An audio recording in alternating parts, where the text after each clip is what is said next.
পারি সেই মত আপনার কাছ থেকে আমরা আশা করব। এবং ছেলেমেয়েরা আপনার দিকে আপনি আসার আগেও আমি কিন্তু কিছুটা আলোচনা করেছিলাম, সেই প্রেক্ষিতে আপনার কিছু কথা আমাদের ছেলেমেয়েদেরকে সামনে ভবিষ্যৎ যেন ভালো থাকে, সুন্দর থাকে, সেইটুকু আপনি আমাদেরকে জানান দিবেন।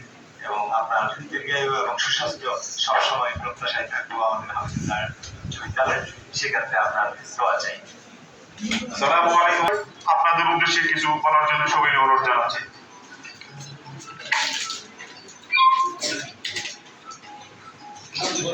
আউযু বিল্লাহি মিনাশ শাইতানির রাজিম। বিসমিল্লাহির রহমানির রহিম। অত্যন্ত প্রাচীন যে প্রতিষ্ঠানটি হামিদুল্লাহ উচ্চ বিদ্যালয়, এই বিদ্যালয়ের সম্মানিত সুযোগ্য প্রধান শিক্ষক উপস্থিত আছেন, সম্মানিত সুযোগ্য বর্গ শিক্ষকবৃন্দ, বাংলাদেশ জামাত ইসলামের বিভিন্ন পর্যায়ে দায়িত্বশীল ভাইয়েরা এবং আগামী দিনের ভবিষ্যৎ আমাদের নবপ্রজন্ম ছাত্রছাত্রীরা, আসসালামু আলাইকুম রহমতুল্লাহ। তোমরা আশা করি ভালো আছো? কেমন? আমরা কিছু ওয়ার্ড আছে সেটা প্রপারলি ইউজ করতে হবে। যেমন কেমন আছো, ইনশাআল্লাহ বলা হবে না, প্রথমে আলহামদুলিল্লাহ। তুমি কোথায় যাবা? হ্যাঁ ইনশাআল্লাহ ওখানে ফর ফিউচার টেন্স, ঠিক আছে? সুতরাং এইসব কিছু ওয়ার্ড আছে যে ওয়ার্ডগুলো প্রপারলি ইউজ করতে অনেক সময়। সম্মানিত উপস্থিতি, আজকে যে আমরা এখানে এসেছি স্টুডেন্টরা, আমাদের সবচেয়ে যে লাইফের গুরুত্বপূর্ণ সময় হচ্ছে স্টুডেন্ট লাইফ। এই সময়টার মধ্যে যে যত বেশি কাজে লাগাতে পারি, যে যত বেশি সময়কে প্রপারলি ইউটিলাইজ করতে পারি, তাহলে দেখবে সে তত বেশি উপরে উঠবে, তার লেখা পড়া দক্ষতা যোগ্যতা হচ্ছে সে উপরে যাবে।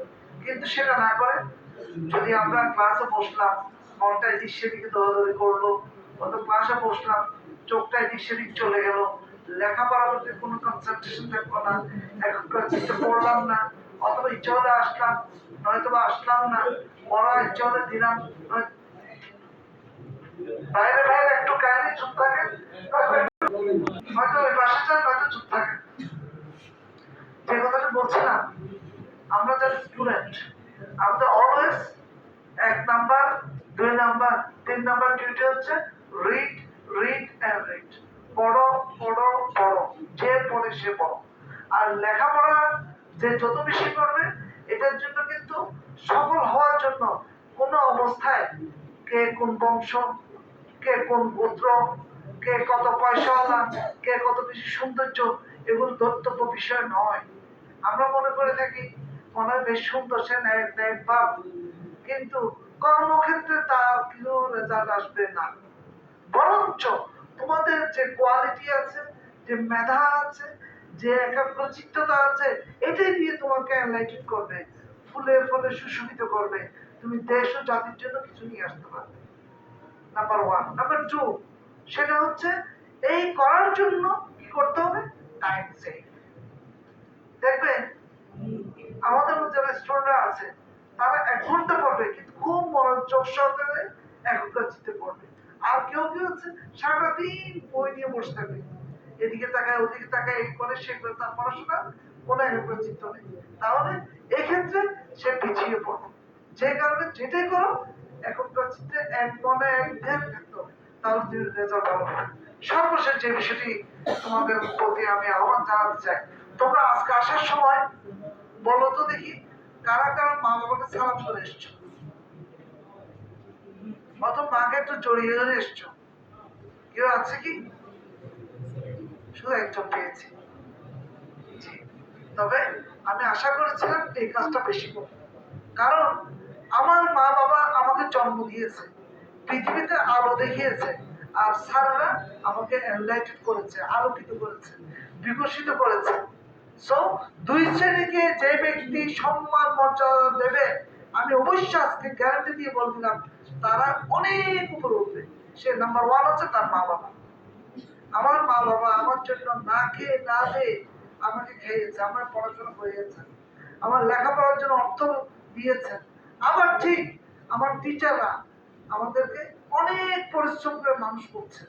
সুতরাং আমি কি আশা করতে পারি কালকে থেকে তোমরা আসার সময় তোমার আব্বু আম্মুকে সালাম করে আসবে, এটা কি আশা করতে পারি? এখন ইনশাআল্লাহ তো এদিকে বলছে, তোমরা তো বলো নি। এই কারা কারা পারবে?